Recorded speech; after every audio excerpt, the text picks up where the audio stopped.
I love that you chose to use the word intuition, because I think that it's exactly what was happening inside of me. It was like this innate sense that the way that I felt had everything to do with what I was putting into my body.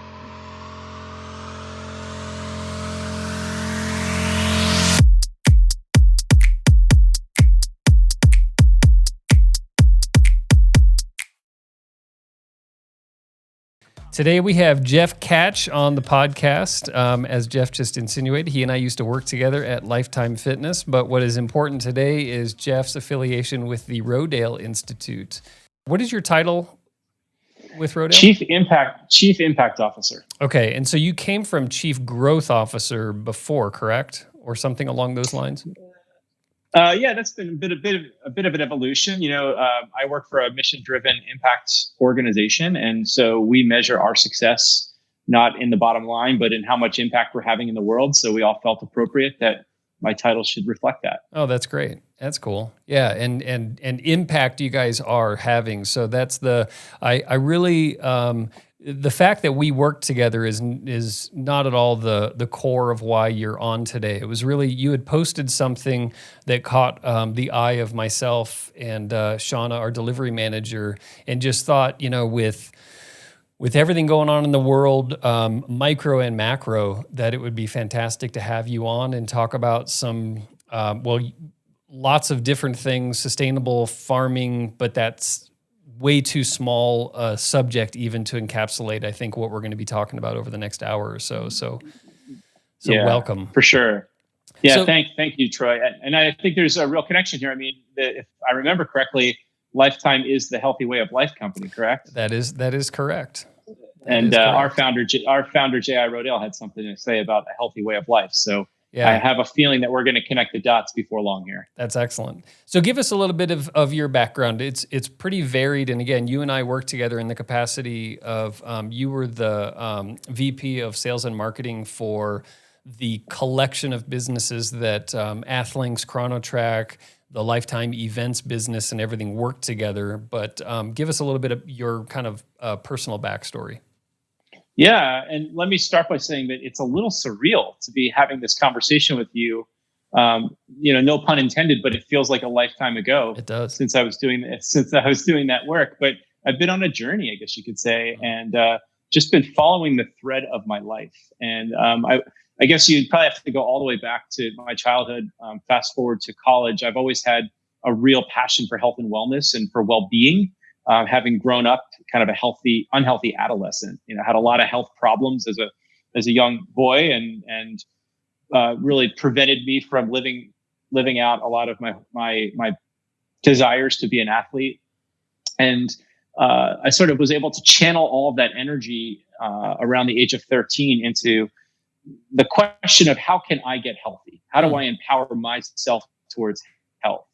And I never will forget this. I remember being very sick one day. I had been home from school, and that was a pretty common theme as a young kid, and told my mom, "Hey mom, I'm done. Like, I don't want to live this way anymore. Wow. Do me a favor. Next time you go to the grocery store, can you buy me a magazine?" There was just this like infomercial up on the television that afternoon. It was for a magazine called Men's Health. Remember, back in the early 90s, a lot of the publishing companies would use TV to promote subscriptions. And so I said, "Mom, I think this magazine could help me." So she buys me a copy of Men's Health. She brings it home. Like any young boy in the 1990s, I read the magazine like cover to cover about 9 times. And then I remember I made like a little grocery list. I was like, "All right, Mom, the magazine just told me I should be eating all these foods if I want to be healthy. So go buy me next time you go to the store, buy me all these foods." And so I started, over the next couple of weeks, I started changing what I ate. And little by little, over the course of several weeks, months, an entire year, I got off all the medicines that I had been taking for like asthma and allergies and all the chronic health conditions I had, lost, weight. And by the time I was in early high school, started playing sports. And that was sort of a defining moment for my life, where I connected with food, the power of food to transform my health. That really set me up. So, this is like you said early 90s. There's no internet really to speak of. Very, very like 93, 94, it starts to become something. But you're kind of way ahead of the curve here in terms of sort of doing the research on your own, connecting health. This is, I think, the funny thing is to hear you say that, you were on these medications at the time. The reality was, if you compare, I guess, the impact of pharma in the early 90s to now, 30 years later, almost 25 years later, it's almost like quaint, to look back at that type of thing. But yeah, everybody that I knew in Phoenix was, allergy shots, weekly and those types of things. So you were on medications and things just to sort of sustain yourself. Oh gosh, that was my entire my entire childhood was nothing but memories of trips to the doctor, trips to the pharmacy, trips to the allergy lab. Wow. That was like the cycle. Yeah. And I remember I always felt awful. Like I never really felt vitality. I never even knew what that word meant. Wow. Do you know what I mean? It was just like a low grade feeling sick. Yeah. Do you know what I mean? Yeah. Yeah. I know exactly what you mean. And so you start putting these things together, and if you can remember back to this time, was there something that really caught your mind in that commercial for Men's Health? Was it something that was building? Did you have an intuition that like you would feel bad after you would eat certain types of food? Like where was your mind at the time? I love that you chose to use the word intuition, because I think that it's exactly what was happening inside of me. It was like this innate sense that the way that I felt had everything to do with what I was putting into my body. And as I began to unpack this, this one magazine, I saw these pictures and articles about people who were changing their lives by what they were eating and how they were moving their body. So I knew that movement and fitness and nutrition had something to do with empowering me to feel better. So I was like, what do I have to lose? I'm 13. I was watching, I happened to go to a school that had like amazing athletes. Like all the boys that were my age and that were my friends were like incredible athletes. And I couldn't even play sports. Every time I would try to play sports, it hurt my lungs to run. Wow. And I just thought to myself, there's gotta be a way to unlock the potential inside of me. And that, that was really like, a very empowering and formative year of my life, the age of 13, because it began to connect me with the power of food as medicine. Yeah. Yeah. Which is deep in the mission of Rodale. Yes. Yeah. Yes. And I'm sure we'll get to that. Yeah. So that was 13. And then, fast forward to, around graduating from college, I happened to pursue a degree in marketing in university. And around my senior year, I had been asking the question, like, how do I put together my degree in marketing with my passion for health and wellness? And I was literally asking that question almost like audibly, like out loud to people. Like, how do I do that? I don't want to just be like a guy working at a desk inside of a big corporation. Like, I actually want to work out of my passion. And so a friend of mine said, well, Jeff, we're from Pennsylvania. Don't you know about Rodale? And I said, what's Rodale? Wow. And someone said, well, they publish Men's Health magazine. I'm like, what? So at that point, the internet was a thing. And so I did my homework and I was like, oh my God, all like Men's Health, Mountain Bike, Bicycling, Runner's World, all these magazines that literally embodied me was published 8 miles from the very home I grew up in. So small world. So it led me to apply for an entry-level marketing job. And I was hired there in September of 2001. And that really set me on the journey that led me ultimately to Boulder, Colorado, working for Lifetime Fitness. Yeah. Yeah. So going back to when you were 13, how long did it take you to begin to start to see a difference in your health?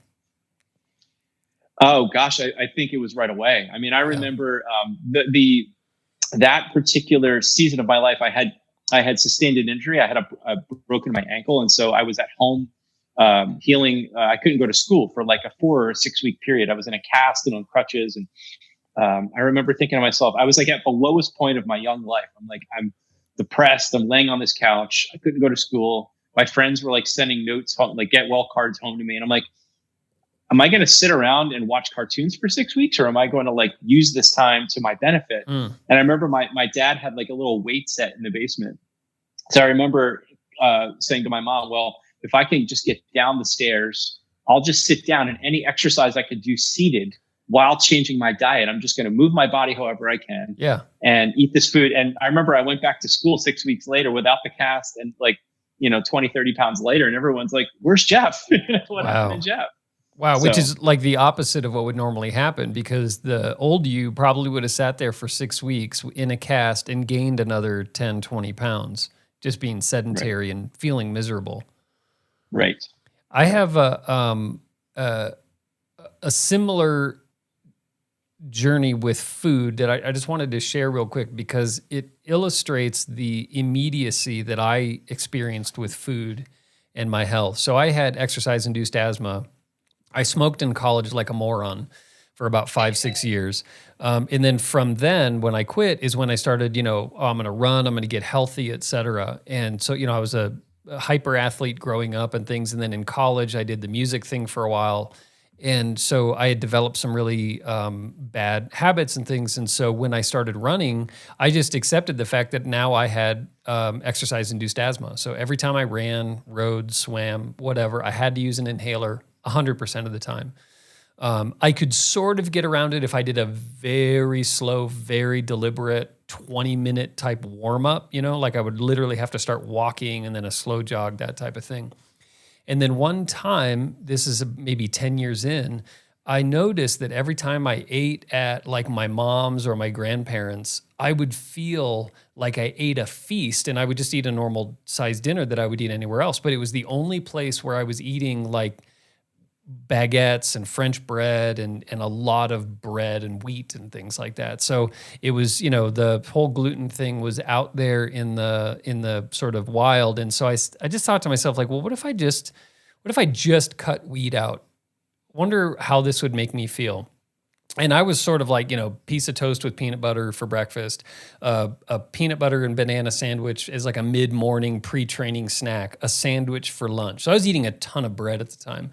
Mm-hmm. And I kid you not, within 1 week of cutting wheat out completely, I was off the inhaler within 1 week. Mm-hmm. I mean, it was that, and then I would reintroduce wheat, and it was that fast also. Then the next day I would feel pretty lousy. I've gotten it to a point now where I'm a pretty low grade. So if I eat a slice of pizza or something like that, it's no big deal, because I think I lowered my overall level. But anyway, I just wanted to, I think for a lot of people who sort of know how I should do this thing, I should sort of try to fix myself, but they look at this like it's not a 10-year thing. In some cases, it could be 10 days to really feel a massive impact of changing your diet. Yeah. Completely. Yeah, completely.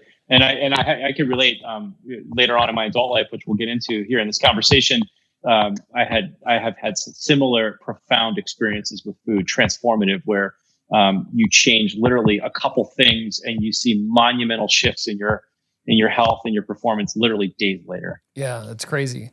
So Rodale, I've always known Rodale as a publishing company, and then come to find out about the whole Rodale Institute. I mean, this is an organization that dates back to the 1940s. So we're 70, 80 years into this. What came first, the Institute or were they two simultaneously?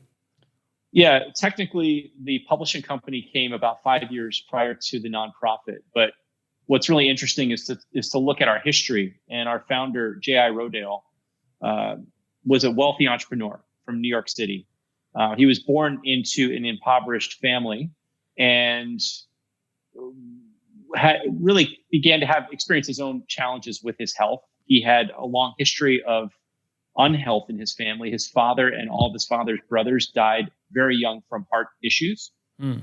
And then J.I. Rodale, as he became successful in his business career, he began to experience health challenges as well.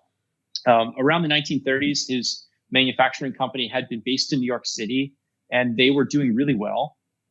He was beginning to accumulate some wealth, and he remembers saying to his wife, maybe we should consider moving out of New York City, out into the country where I can grow my own food. We could be healthier. We could have access to fresh air. It's a lot of kind of what's going on in our own it's interesting.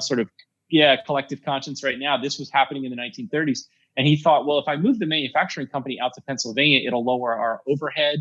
We can find, less expensive workforce. So they do. So they move out to Allentown, Pennsylvania. into the city. Allentown was a pretty thriving metropolis at that time, very manufacturing focused. And they lived in a very nice home in the city. But then he thought to himself, well, I live on the edge of this beautiful countryside. What if we go buy a farm and we can start growing our own food?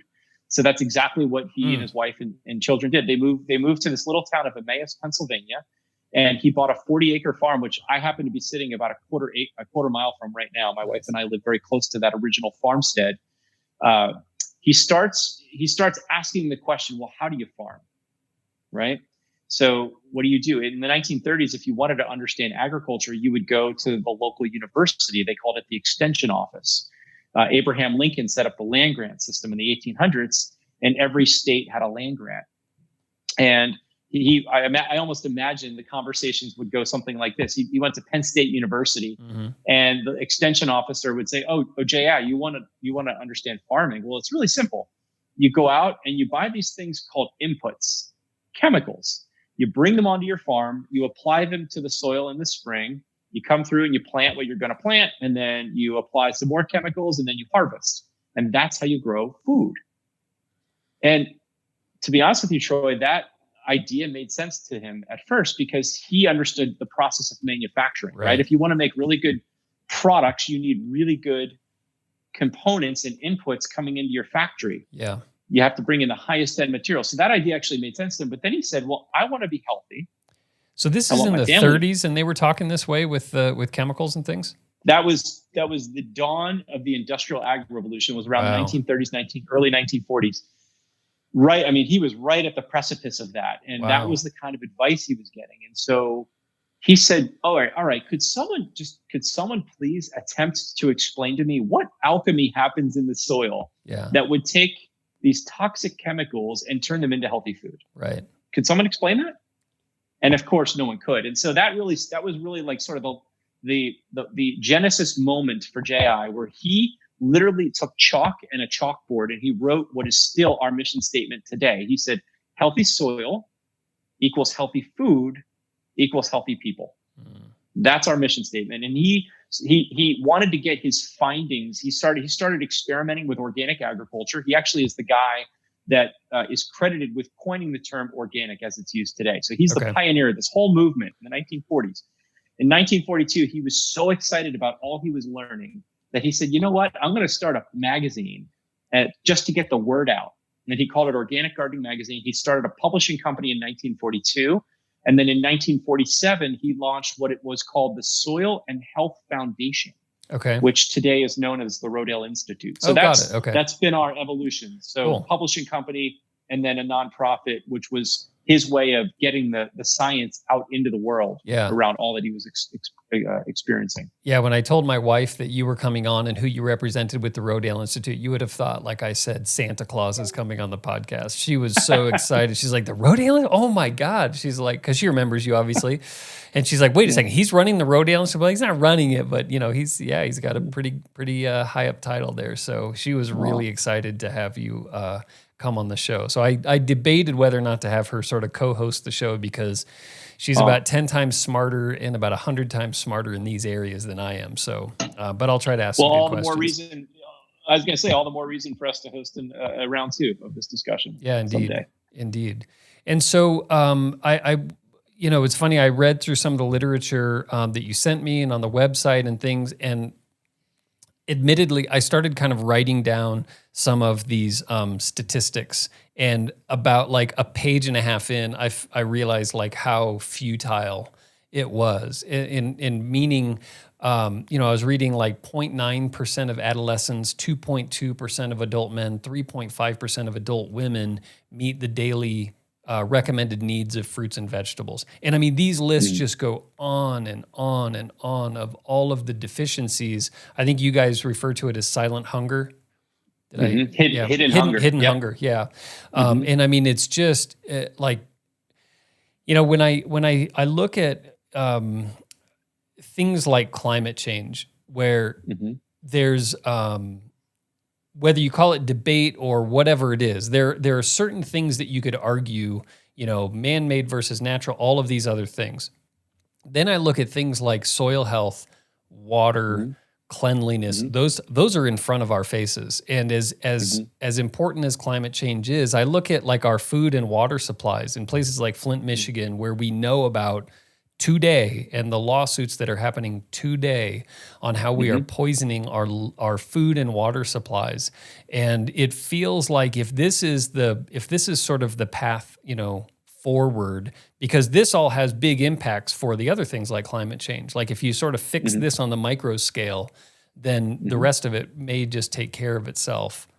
How do you guys think about, I mean, in some cases it's amazing that the Rodale Institute in one way, shape, or form has existed since the 40s, but it's almost a little disheartening where it's like, man, you guys have been fighting this battle for now 70 plus years. Time. And things are getting better. I can certainly walk into a Whole Foods and buy the foods that I want to, but why can I not, why is it so difficult to eat healthy these days? Yeah, sure. Well, and I want to underscore everything that you just said. You could not be more correct, Troy. We call it the power of the plate at Rodale Institute. So we believe that every person on this planet has a role to play in getting us out of the mess we're in. Yeah. We all vote 3 times a day with what we put on our plate. And if you want to fix climate, if you want to fix the chronic disease epidemic, we have to look way upstream at agriculture. Yeah. Because agriculture is fundamentally broken. The reason we got here was because of the promise of chemical conventional agriculture that was solely focused on yields and profit. That's how we got here. That all started around pre and post World War II. And it was a promise to farmers that we could use chemistry instead of biology to produce food in a more profitable way. And, honestly, they were successful at that at first. That was actually a really successful path for a while. You mentioned something earlier in our conversation around the early 90s, and you were talking about how radical it must have been for me to recognize the pharmaceuticals I was putting in my body was doing something detrimental to me. But it was actually the year 1997 where we began to see this dramatic inflection point in chronic disease and human health. And that was actually the year we introduced the first GMO seeds. So 1997 was like a really, really pivotal year in our environmental and human health history here in the United States. Scientists are beginning to correlate the introduction of Roundup ready, glyphosate ready seeds into our food system and its impact on water, on air quality, on chronic disease epidemics. And so we've been sort of one big great 70-year, we've all been part of one 70-year experiment of this thing called industrial agriculture. And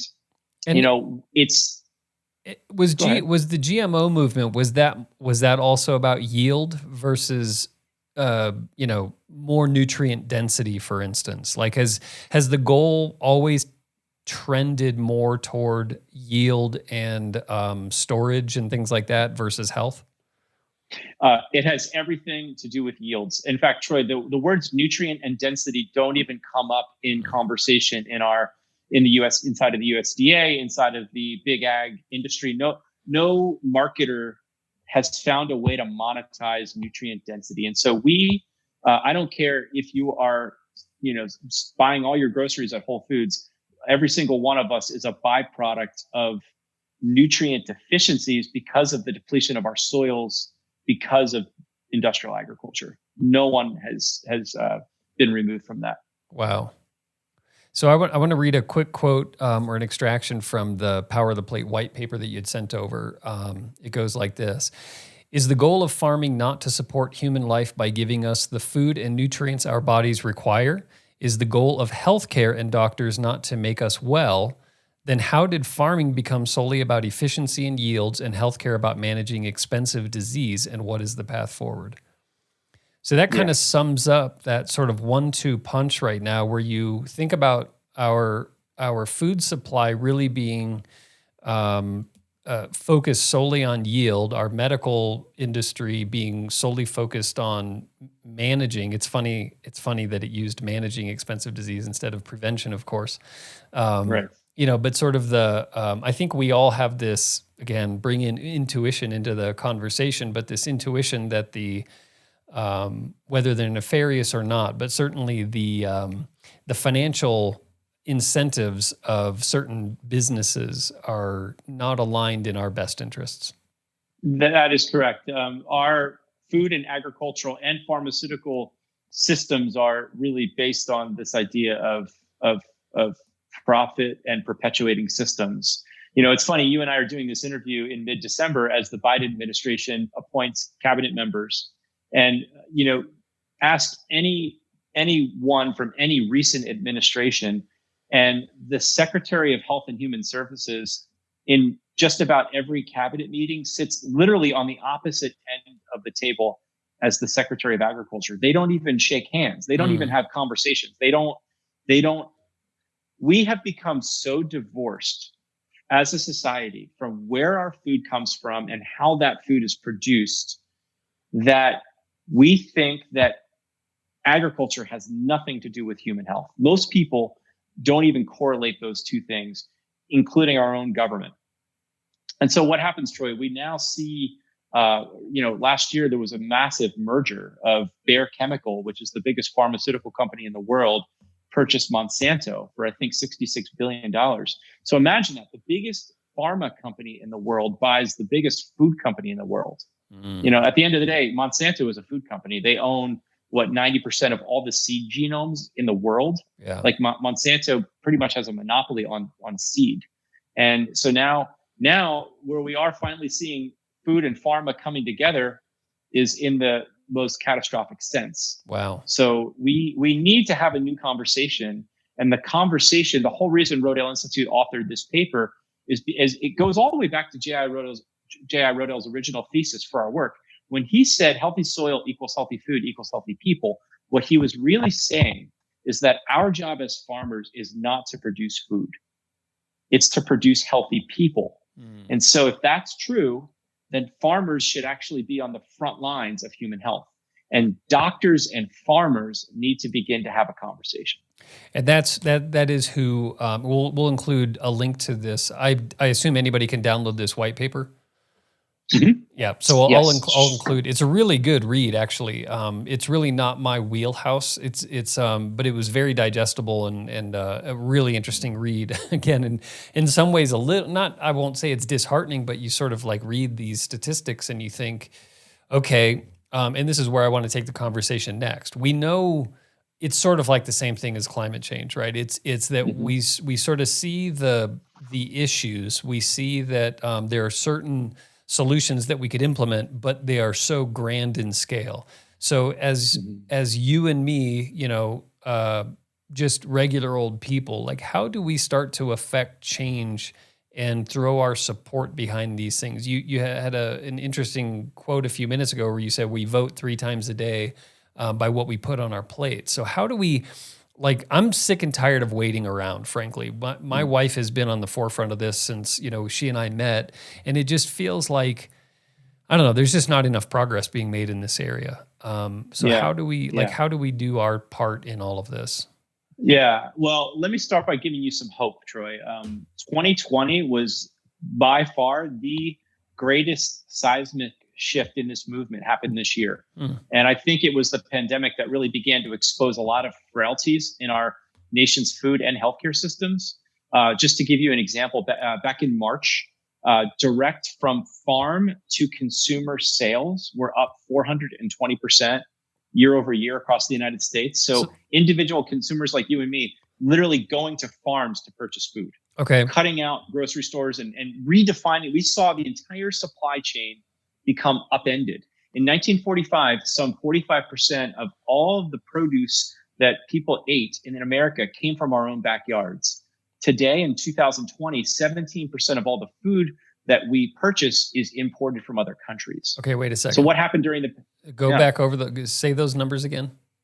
So in 1945, during World War II, 45% of all the produce that we put on our plates in American homes came from our own backyards. Remember the whole Victory Garden era? We were literally producing food in our own backyards. So you literally mean our own backyard. So people were producing the lettuce and the cucumbers and things that they were going to be putting on their table at night.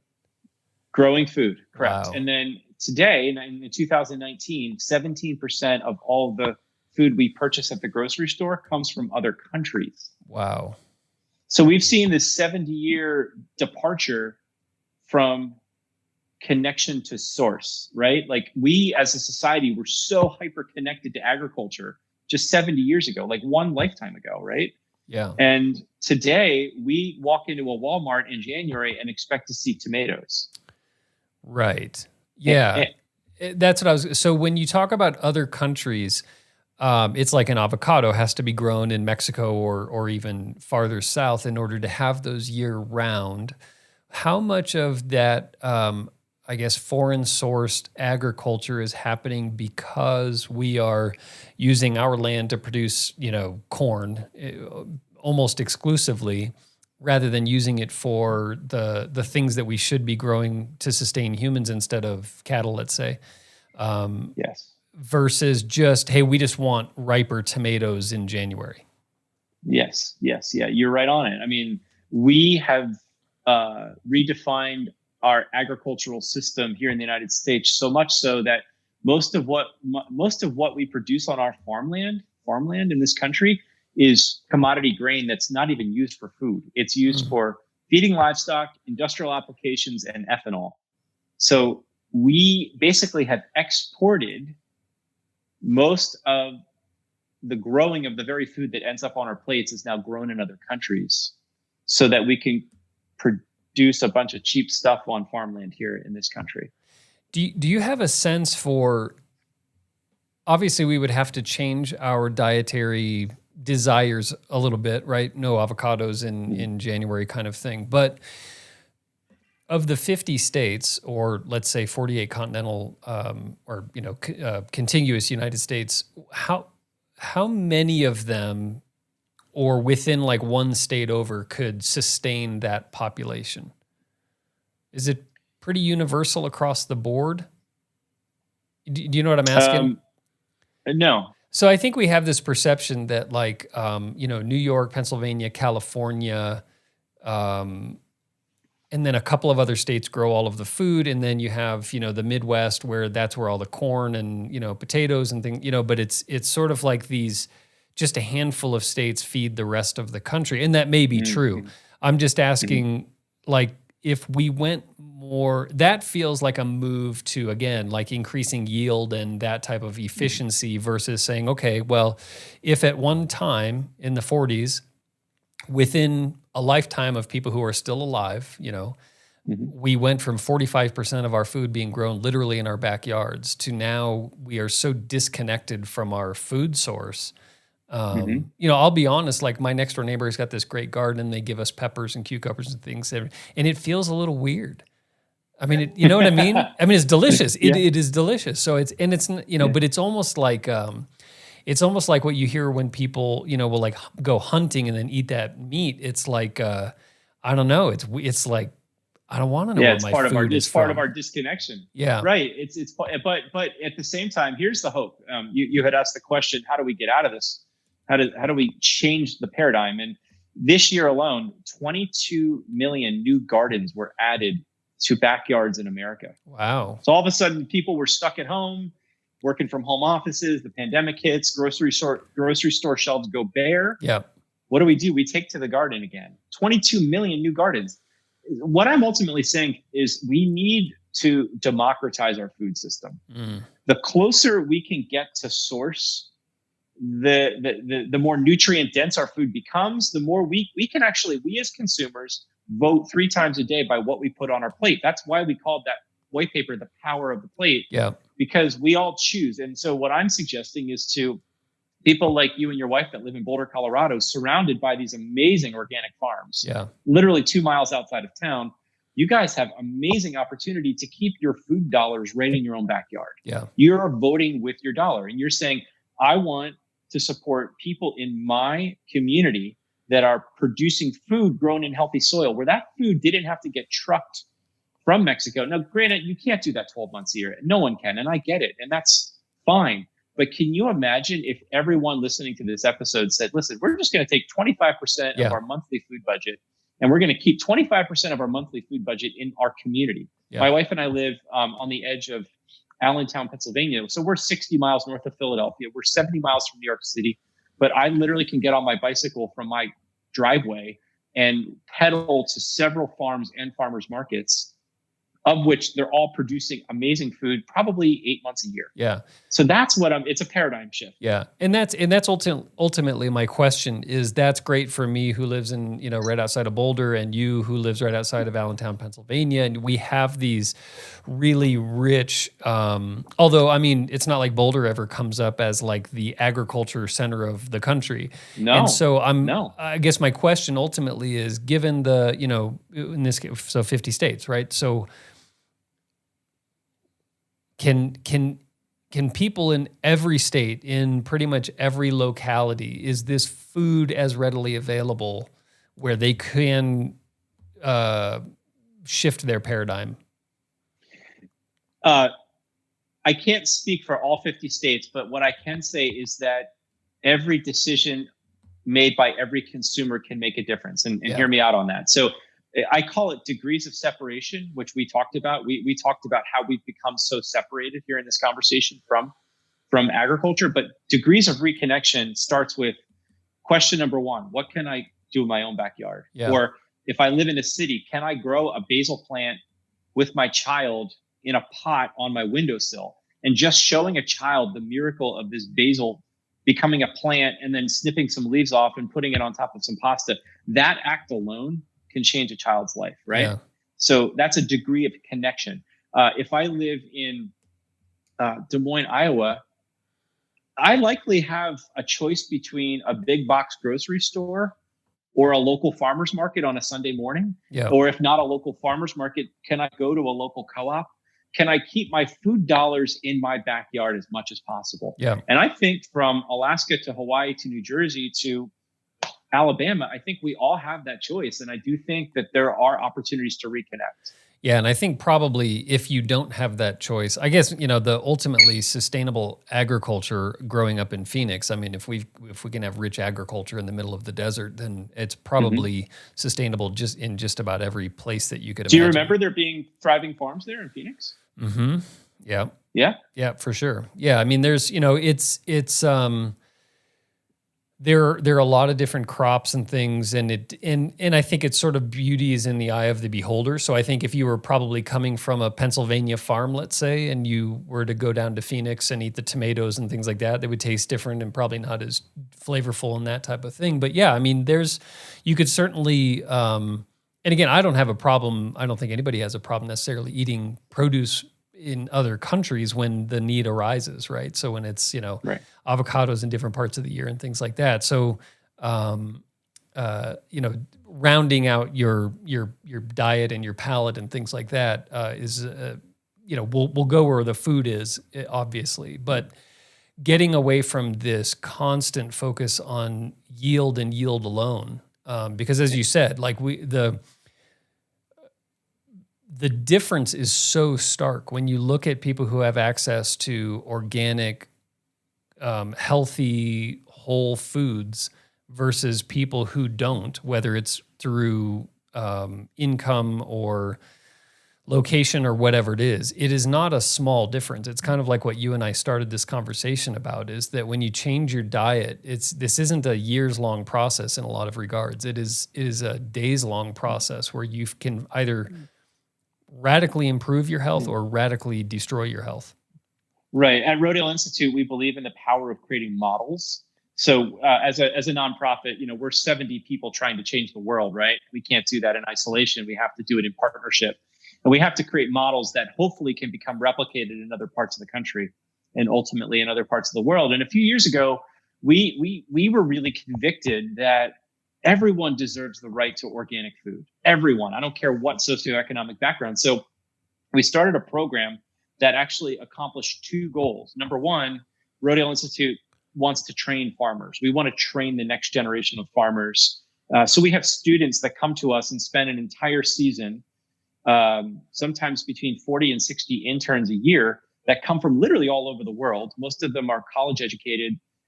Many of them are women that say, I want to be a farmer. And where do they come? They come to Rodale and they produce food. That's their assignment, is to learn the art of farming.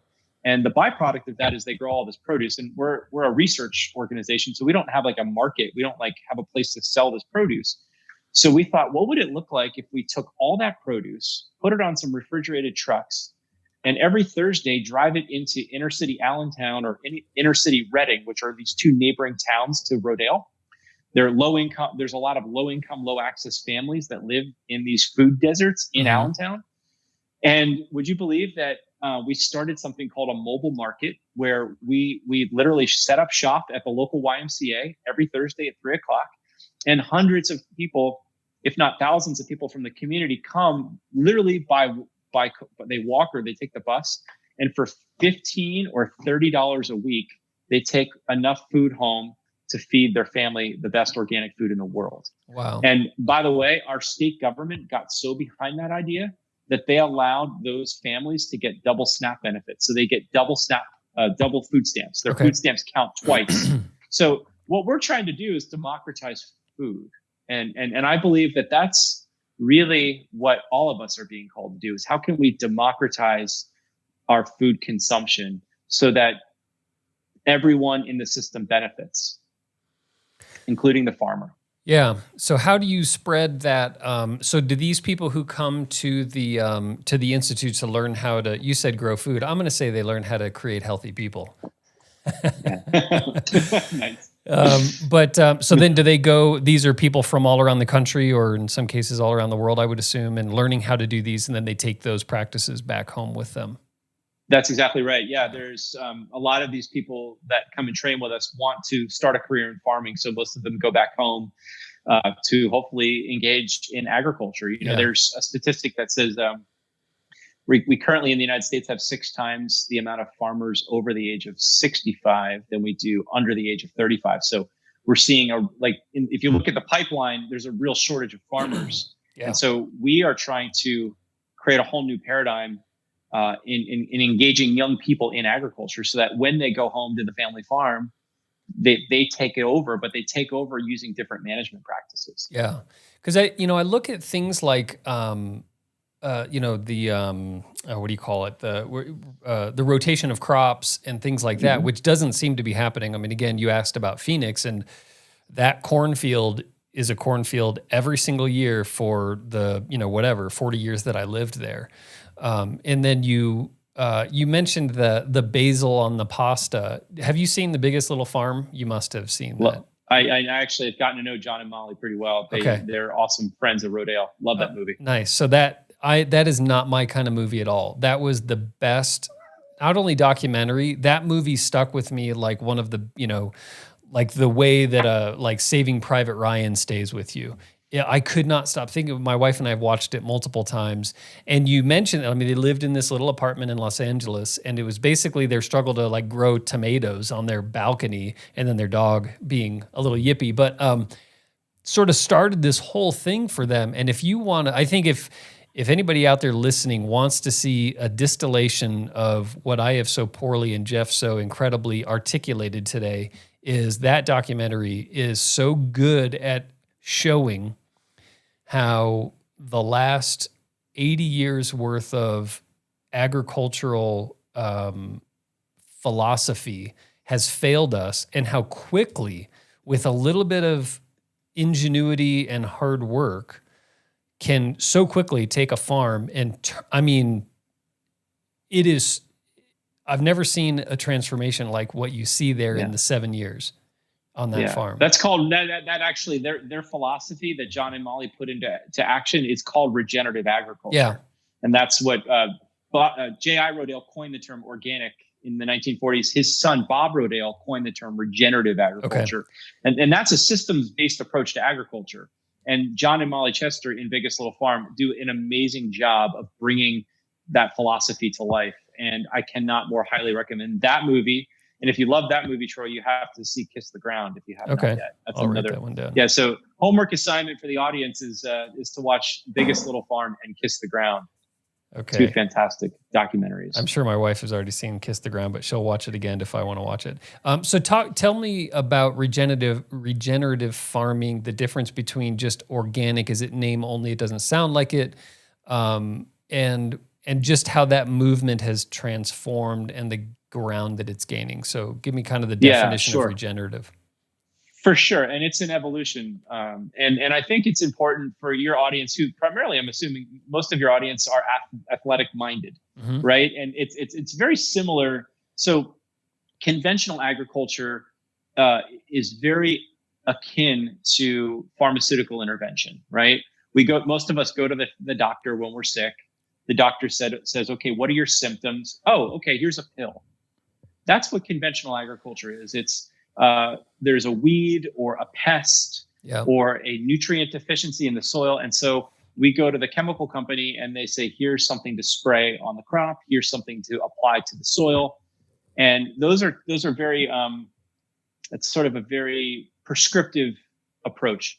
In regenerative organic agriculture, at Rodale Institute, we've defined it as regenerative organic. What we're saying is, let's get chemicals out of the system, number one. Number two, let's begin to look at agriculture as a systems-based approach, not problem solution, but how do we look at that cornfield that you noticed has been corn year after year after year and begin to realize that this is a living, breathing system. Soil has something like 10 billion microorganisms in 1 teaspoon. Wow. So there's 10 billion microorganisms in 1 teaspoon of healthy soil. If that's true, then soil is alive. It's a living, breathing organism. And as such, we need to treat it that way. And so in regenerative organic agriculture, we're saying, let's work with biological processes instead of chemical processes. It's no different than an athlete training for a big event. You need to rest that soil. So you talk about crop rotations. You need to feed that soil with nutrients. So that's where we use different ways like compost and different types of cover crops that can be grown to put nutrients back into that soil. And then we need to water it. We need to train it. You know, it's a whole approach that a farmer uses that takes a systems strategy as opposed to problem solution. So it's not harder per se. It's a different management mindset that we're talking about at Rodale. So when you say it's not harder, I read some of the literature where, you know, ultimately organic in some ways can be cheaper, more efficient, et cetera, and less work in the long term, because kind of as you said, and one of the things that is really demonstrated in that film is by, I guess also in healthcare, right? It's that, yeah, for maybe a day or two, like in the short term, you might fix the problem, you might destroy the weed, but then ultimately the downstream effects of that, you know, the soil erosion, what happens the next time a big rain comes in and your entire farm gets washed away, those types of things become, now you're literally having to rebuild everything or just walk away from it.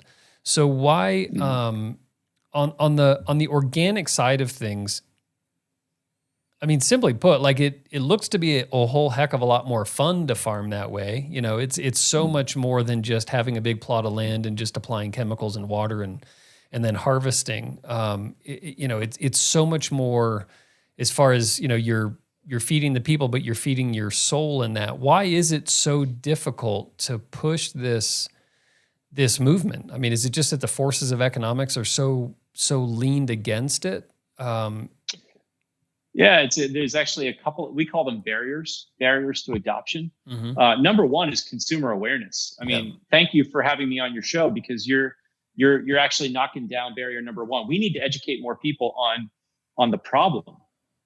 And frankly, I think athletes have a responsibility to treat food as medicine. We as athletes need to cut down on those degrees of separation. And if we're going to spend all this money on training and coaching and supplements, our priorities are out of line, because if you're not starting with food, your foundation is weak. Interesting. So I'd say consumer awareness, number one. Number two is policy. We need some policy changes right now. Our federal government, the USDA, they're incentivizing farmers for bad behavior. It has to do with something called the crop subsidy, and conventional farmers essentially qualifying for crop insurance. A lot of it has to do with big ag, like Monsanto and other companies hiring lobbyists to create these really bad policies. But separate of that, was really just technical assistance and consulting. A lot of farmers that want to go organic don't know how. They simply don't know how. Got it. A lot of our land grant universities don't provide this kind of knowledge. And so 2 years ago, Rodale Institute, we've created a two-pronged strategy that we're operating under right now. We've launched what we call regional resource centers. So we now have a campus in California, a campus in Iowa, and a campus in Georgia. And we are putting consultants in those offices that are literally going out onto farms all day, every day, and holding the hand of farmers that want to transition. Farmers, all they have to do is call us. Wow. And say, hey, Rodale, we need your help. And then Rodale shows up. We also are setting up science at these locations. And our plan is to open up several more over the next 5 years. But let me tell you a quick story. Here in Pennsylvania, our governor is now in his second term. And about 2 years ago, he became privy to some data that showed that Pennsylvania was now the number two, at the time, was the number 2 producer of organic food in the nation, second only to California. And he's looking at this data and he's talking to his Secretary of Agriculture and saying, what's up with this? How is it possible that we're one of the leading producers of organic food, what's now $100 billion industry, yet we're taking good taxpayer dollars and bailing out failing conventional farms in this state? And Secretary Redding said, well, yeah, of course. It's because Rodale's been here and they've been teaching farmers right in our backyard how to do this. And so Governor Wolf was like, this is astonishing. So in 2018, he passed the first ever state farm bill in the history of America. There's never been a state farm bill. That always happens at the federal level. Okay. But he took state taxpayer money and created a $22 million farm bill, of which a portion of that money came to Rodale. And we are now offering free consulting to any farmer in the Commonwealth of Pennsylvania that wants to transition. Nice. Moreover, there is a large food producer here in our state called Bell & Evans. They're the largest organic poultry producer in America.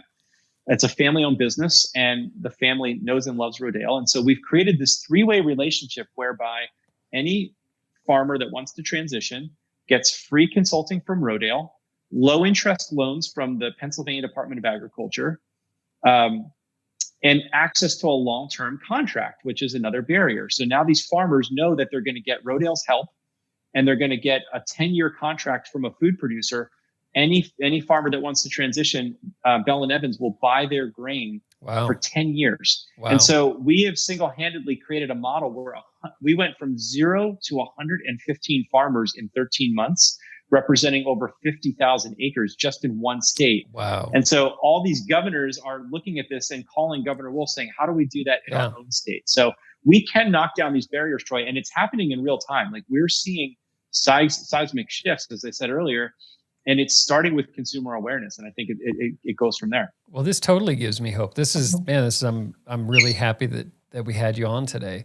So let me ask what does a transformation look like? Because I've read or watched some of these documentaries where they talk about the GMO side of things, especially with Monsanto, and then especially the copywriting or trademarking of the genetic code of the seed, which then makes it incredibly difficult to get rid of that seed off of a farm that has been basically GMO non-organic for decades or whatever. So what is the process? If I decided today I had, 100 acres of farmland and I want to convert that over now, am I buying new equipment? Am I sitting on the sidelines for 2 or 3 years while my farm sort of regenerates itself? What does it look like? Yeah, well, the process is getting much easier. So the good news is that if you love farming, organic farming is right for you. We always say that a good conventional farmer is going to make a great organic farmer. Mm-hmm. In some cases, you might have to buy some new equipment. But what we're espousing at Rodale, our philosophy is let's use what your farm already has. It's a biological process. It's not about bringing in more inputs or buying more equipment. It's about changing your mindset. Okay. And the good news is a lot of these big food companies that are now offering long-term contracts. I'll just give a shout out to some of our other friends at Pipeline Foods and Cargill, and believe it or not, some big companies like Danone White Wave, which is headquartered there in Boulder. Yeah. These companies are all seeing where the market is going. They're seeing consumer behavior shift, Troy, literally overnight. And so they're going out and they're offering long-term contracts to farmers that want to transition. And here's the really cool part is, yes, to get your organic certification, it is a 3-year transition, but these big food producers are paying the farmer on that transitional grain. So they might not get the full premium in the short term, but they're going to give them maybe a 10% or a 15% premium. So the markets are starting to line up. The biggest challenge now is we have to change policy in Washington, D.C. And I think once we do, that's going to be the real tipping point. There was some data that leaked. And again, this is anecdotal, so please don't hold me to this. There's some data that leaked a few years ago that economic theorists inside of Monsanto, first of all, organic is now 6% total U.S. market share. So 6% of all the food purchased at the grocery store is certified organic. And is organic automatically non-GMO, or are the two separate? That is correct. And if you are buying certified organic food, you can be guaranteed that there were no genetically modified crops in that food. Okay, got it. So these theorists projected that when the market went from 6 to 16, that's the tipping point. Interesting. And we got from 0 to 6 in 18 years. Okay. So, you're a tech entrepreneur and you understand the whole flywheel concept. Yep. And, that 6 is going to get to 8 and that 8 is going to get to 12 faster and faster with each turn of the wheel. So I don't think it's long before we see that tipping point. I think an interesting inflection point on the tipping point would be to stop labeling 6% of our food as organic and start labeling 94% of our food as inorganic or something negative, Wow, that was a mind-blowing statement right there. That's a very interesting thought. I just interviewed Anton Viatoro, who was a U.S. postal writer with Lance Armstrong in the very early days. So he left right after Lance took fourth in the Tour of Spain. So it was before he was still on the team for a short time, but he sort of has the asterisk next to his name, Anton's name, because he rode clean for postal. And that was one of the questions that I asked him is like, doesn't it kind of drive you crazy that you're the one with the asterisk next to your name? And, so it's kind of the same, it's kind of the same. It's completely the same. And I mentioned earlier, those lobbyists, I mean, Monsanto has something like 150 lobbyists working all day, every day in Washington, D.C. to make sure that policies like you just suggested don't get implemented. Yeah. Like that's exactly, Troy, how can we not have a right to know what's in our food? Yeah. Yeah. Why do we have to label what's not in our food? That's ridiculous. What a backward concept. Yeah, it's kind of akin to, we always assume that technology is the positive way forward. And with documentaries like The Social Dilemma, we're showing time and time again where technology is insanely easy to be used. Certainly in nefarious ways, but even in cases where at the time, I'm sure, as the United States had just won or was winning World War II, and we were thinking about, well, what, as we have this population increase and how do we feed everybody? And so yield made perfect sense, right, to focus on for a while, because I don't think intuitively, you don't necessarily think that increasing yield is going to decrease nutrients. But that's exactly what happened. It's exactly what happened.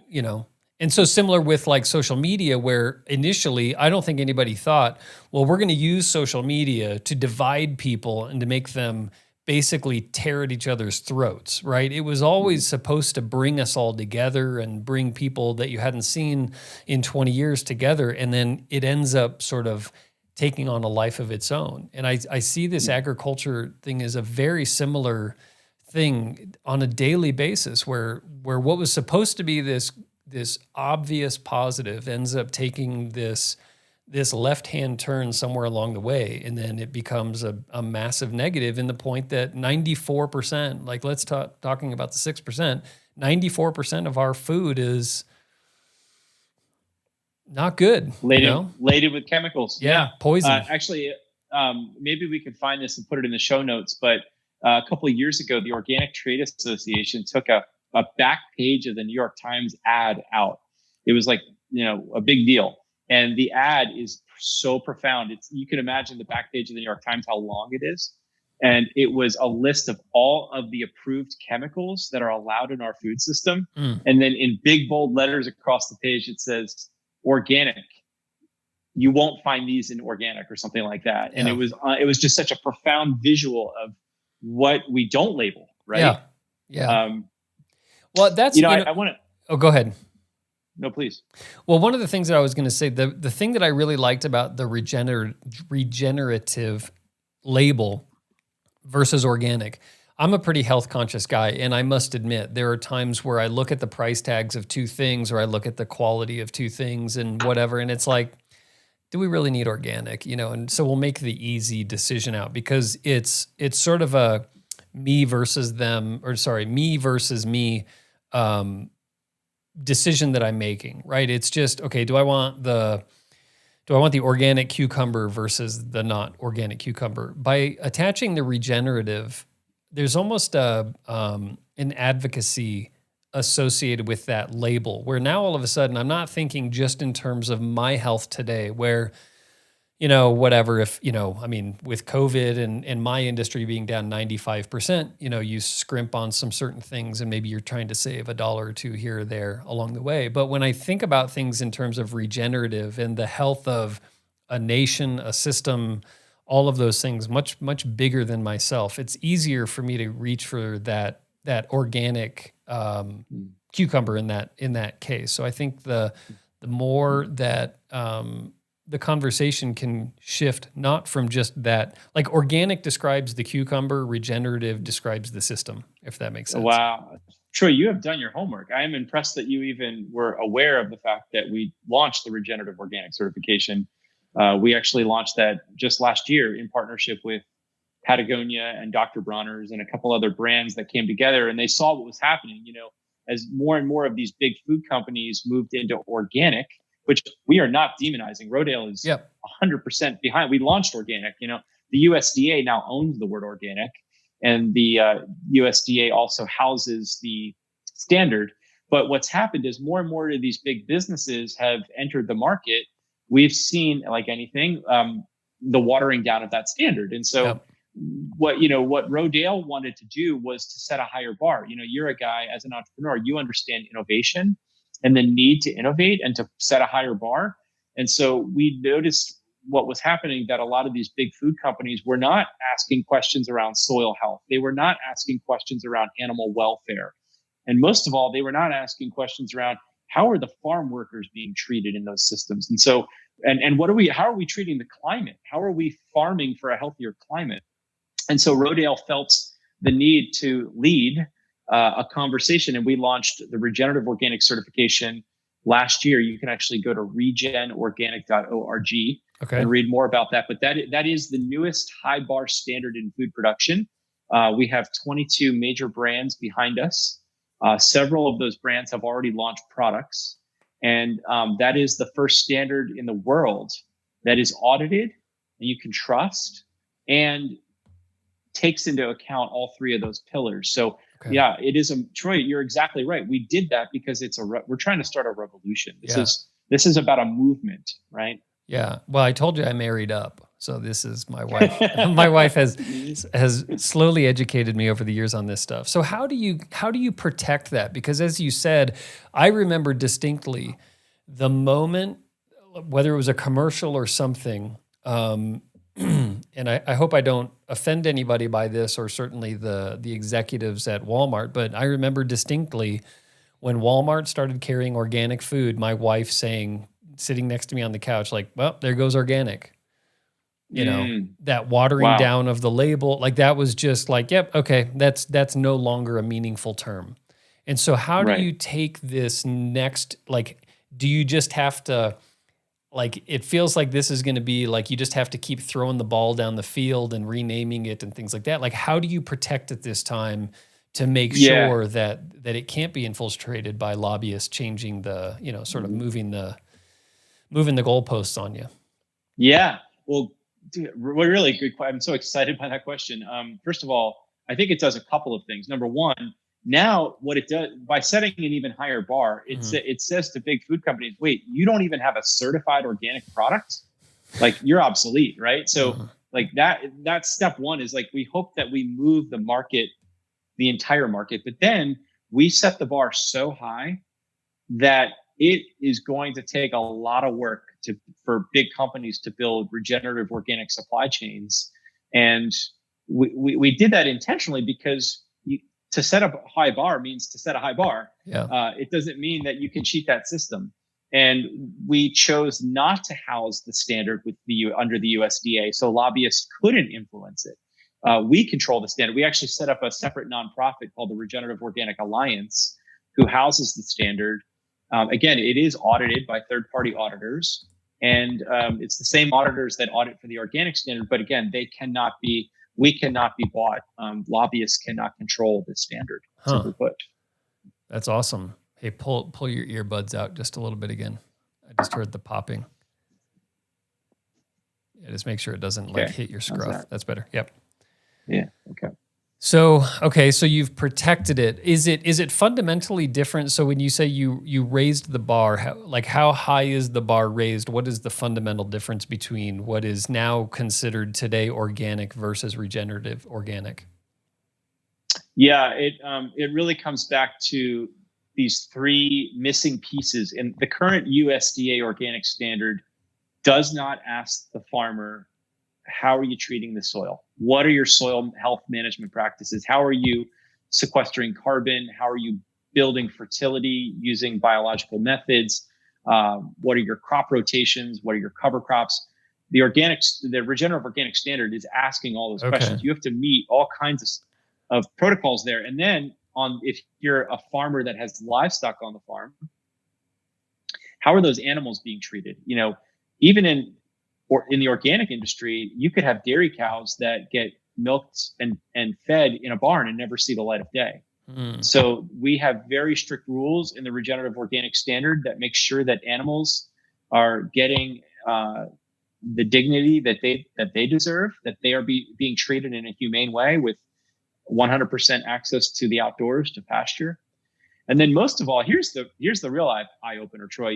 I think you were wearing a Patagonia fleece earlier when we started this interview. I was. And Patagonia, who's our partner in this whole endeavor, their CEO said, what was an eye opener for us is we thought we were so great for sourcing certified organic cotton until our product team started visiting the farms in India, only to learn that there was, child labor being used to harvest the organic cotton.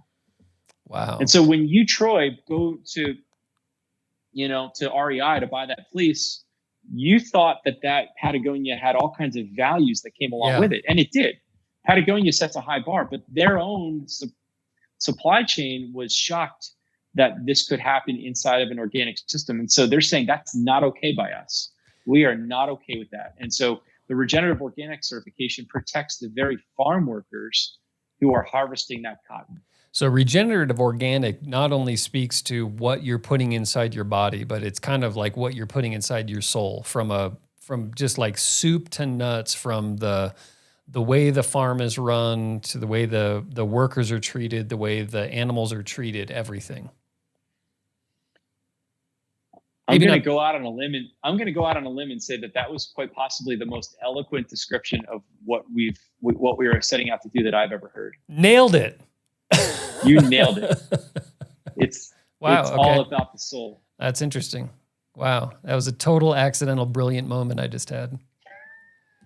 Who's the marketer, That's what happens when we get together. I know. Who's the marketer? I need to break out my tiny hands. Sorry, that's a little inside joke between Jeff and I. Old days of Lifetime. Lots of laughs were had.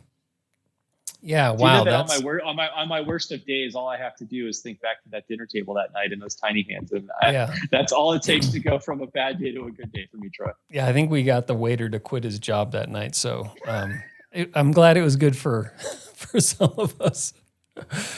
Oh, well, that's always been really important to me is laughter is it's kind of like my number one job requirement is to make sure that people are laughing around me. So I'm glad we got to share some really good laughs while you were with us at Lifetime. But I'm even happier that you have ended up at Rodale chasing your passion. I mean, it's not that you weren't good at your job at Lifetime, you certainly were, but you could tell that this is, I mean, speaking of feeding your soul, this is definitely within your wheelhouse in spades of where you should be spending the rest of your life. Well, thank you, Troy. Let me end by sharing a quick story that you're not even aware of, because this all transpired after I left you there in Colorado. But I'd known for a long time there was sort of this innate sort of burning desire to join the mission that I'm on today. I had been around the Rodale Institute for a long time, for like 19 years peripherally. When I got invited back to the publishing company in 2016 to be on the management team, I knew there was something more that I was going back home to Pennsylvania to do. And it wasn't to land a big gig in the publishing industry. It was something more mission driven. And I kind of just kept following the thread. And when I got the call to come back to Pennsylvania and serve on the publishing side, I asked the then CEO, Maria Rodale, if I could get more connected to the nonprofit. And she was kind of surprised by that question. And she said, well, would you consider being on our board of directors? We're actually looking to add a few people to the board. And I said, absolutely. I'd love to be on the board of directors of the Rodale Institute. So I served on the board for a year. And around September of 2016, I fell really ill one day. Got sick, like mysteriously sick. Like you remember me as an athlete and a guy who always, took pretty good care of myself. And one day fell ill, and a week later wasn't getting better. 2 weeks later wasn't getting better. Went to the doctor and didn't really have like an established. So I went to like the hospital, and then they sent me to a general practice doctor, and he evaluated me over the course of several days, ran blood work. He thought it was like a really bad flu. This goes on for weeks, and I wasn't getting better. Went through 6 other doctors, about $40,000 worth of testing, there was inconclusive. There was nothing. Like they could not find what caused my health collapse. Wow. 3 months go by. I'm on medical leave. And that doctor, the last thing he could do for me is he looked me in the eye and he said, Jeff, we don't know what's wrong with you, but I think it's because you're under a ton of stress. You just did this big move back to Pennsylvania a year ago. You took on this big job. Here's a prescription to an antidepressant. Get some rest. And that's when I knew something was wrong. And several weeks went by. I literally was depressed at that point. Imagine getting that diagnosis from your doctor. I was hopeless, and someone pointed me towards what's called a functional medicine doctor. Okay. Yep. So I went to see a functional medicine doctor who I now understand it's a systems-based approach to medicine. Yeah. So this doctor, who is my doctor today, he looked at me and he said, Jeff, okay, you're going to get better. He said, it's not going to happen overnight, but we're literally going to rebuild you from the soil up. He said, let me do some testing. He did his own diagnostics. He found that I had chronic Lyme disease. That was what the root cause of my health collapse was. Whoa. Okay. But at that point, I was so far gone with the Lyme disease had been active for months. And at that point, there was no pharmaceutical that was going to get me better. So he had to use systems-based interventions like diet and lifestyle and other natural protocols. And would you believe that over 3 months, 6 months, little by little, I got better and better to where I'm now 100% better. Yeah. But in the bottom of that journey, like in sort of my lowest point, I remember a very clear calling that said, when you feel well enough, you're going to march out of corporate America and you're going to go to work for the Rodale Institute, and you're going to fulfill this mission, connecting agriculture with human health. Like my own personal experience became a micro version of the macro. Yeah. And by March of 2017, I was well enough to get back to work, and I was literally asked to be in the role that I'm in today. I was invited into this position, and the way that the stars all kind of aligned, it was clear to me that I had been on a path for a very long time, and that this is my calling. Wow. Well, it suits you. It does. Well, thank you. Yeah. Well, I feel very much at home. It's I also consider it a huge honor to be able to do what I do. Yeah. Well, you're my second connection now to that part of Pennsylvania. that I've made a promise to. That so I'm excited because I think the whole family is now going to be taking a trip out to Pennsylvania. We'll do unpaved, and then we'll stop at the Rodale Institute and hang out there and learn how to farm. You're going to that sounds like the perfect trip, and I'm going to ride unpaved with you. I've been wanting to do that ride forever. Perfect. It's amazing.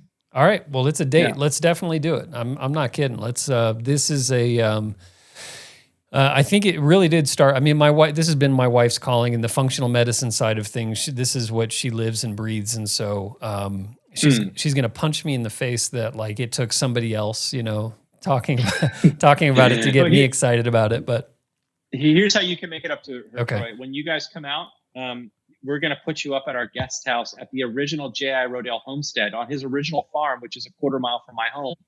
We actually have a guest house where we can put up great folks like you that come through town. And so why don't you guys plan to stay there, and you can see the birthplace of modern day organic agriculture. That would be an absolute honor. And I think you just made my anniversary. So that's, my anniversary isn't until several months, but still you're welcome. Yeah, indeed. Awesome. Well, that's fantastic. I can't wait. That's, these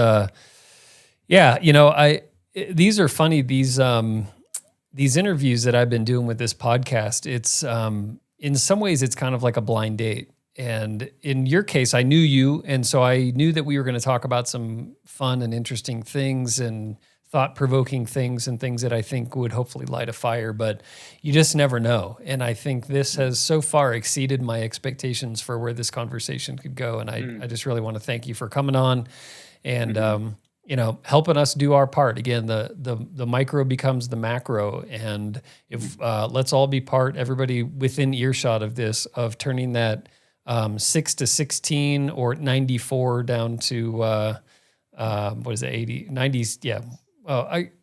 84, 6. 94 down. Yeah.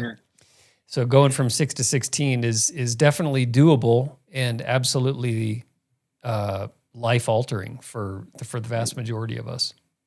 Yeah, I couldn't agree more with you. And if you all that are listening today are inspired to go deeper on our work, I encourage you to check out rodaleinstitute.org. If you believe in what I'm talking about today, please consider supporting our work. As a mission-driven nonprofit, we rely on people like you that want to see a better world, that want to have healthier food on your plate. And if you believe in that, then please consider supporting us and joining the movement. Yeah, here. Do you guys see yourselves, is it something that's like as you expand or as you spread the word, is this something where you would have to, I'm going to end up cutting this out because I'm saying it so ineloquently. Let me ask that question again. As you guys think about spreading your message across the country, is it something that comes from Rodale by replicating yourselves or by getting other organizations involved in Rodale and taking that back home? Like, are you guys looking to expand across the country, or is it really more about empowerment? Sure. It's absolutely both. And as a mission-driven 70-person organization trying to change the world, we do everything we do in partnership. Okay. We do not do it in isolation. All of our greatest work has been done in partnership. I'll give you one quick example. I know there's probably not a lot of NASCAR fans listening to this episode, but the only independent family-owned NASCAR racetrack in the world that remains happens to be located about an hour north of us in the Pocono Mountains of Pennsylvania, Pocono Raceway. The family has a third-generation daughter who had a lot of health challenges, similar to you and me, Troy. And her whole life, she was told she could never have children, she could never be healthy. Several years ago, she found her way to a functional medicine doctor who explained to her that organic food could make a difference in her health. And it radically transformed her. Wow. So much so that as the third-generation owner of the raceway, she wanted to give back. And the family owns several hundred, if not thousands of acres in the Pocono Mountains, which is kind of a food desert. If you live in rural Pennsylvania, there's not a lot of places to buy organic food, let alone the very fans that come to a NASCAR race are often some of the most unhealthy people that are in professional sports. So 3 years ago, Ashley Walsh had a vision to transform an 80-acre plot into one of the most sophisticated regenerative organic farms in the United States. And Who did she call? She calls Rodale out of the blue And we have entered into the most beautiful partnership whereby Rodale now has staff on site up at Pocono, and they launched a whole new operation called Pocono Organics. Check it out. That facility is redefining concessions in professional sports. There are now professional sports teams that are flying into the Pocono Mountains just to see what they have built up there. And now every weekend in the summer when they host NASCAR races, those fans can literally buy organic hot dogs and organic food at the concession stand. So that's awesome. I want to leave your audience with this idea that we all play a role. Even the furthest partner that you can possibly imagine can play a role in transforming the future of human health. So, well, it's a great distinction too, because like it doesn't all have to be kale salads and tofu. I mean, there's such a wide spectrum of where we can, collectively increase the health of everything that we're eating. Even if we don't change our diet substantially, just making those things that are in our diet healthier and more sustainable. That's awesome. Yep. Correct. Well, Jeff, thanks, buddy. Yeah, it's been an honor. Can't wait to do it again, Troy, and stay on the path you're on. Thank you for being in the fight with us. Oh, likewise. Yeah. We will continue this conversation around a wooden table outside on a farm in Pennsylvania. I'll bring all the podcasting equipment and we'll continue this conversation. Yeah, let's do it. And we'll get somebody smarter like my wife to fill in for me and actually ask some of these good questions. Well, I can't wait to meet her and to show her around. It'll be a lot of fun. Cool. Well, you're the best, Jeff. I appreciate it. Well, everybody, I hope you enjoyed this episode. More people racing more often and having more fun in the process is our mission. So racing more often, having more fun in the process on a good belly of organic, sustainable, good food is absolutely the way to go. Thanks again to Jeff Tkach, and that's Tkach, Jeff Tkach of the Rodale Institute, for enlightening us about regenerative organic farming. The best way to support this podcast is to be sure to click subscribe on iTunes or follow on Spotify to be notified of new shows. And please take just 3 minutes to give us a rating and a quick review on iTunes. We do a special post for each episode on Instagram, so look for the post of episode 20 with an insanely handsome picture of Jeff. If you have any comments or questions, we are at Athlinks, or shoot us an email to podcast@athlinks.com. Share it with friends far and wide to help spread the word. Tell people about it when you're in line at the grocery store buying some organic food. And until next time, happy racing, everybody.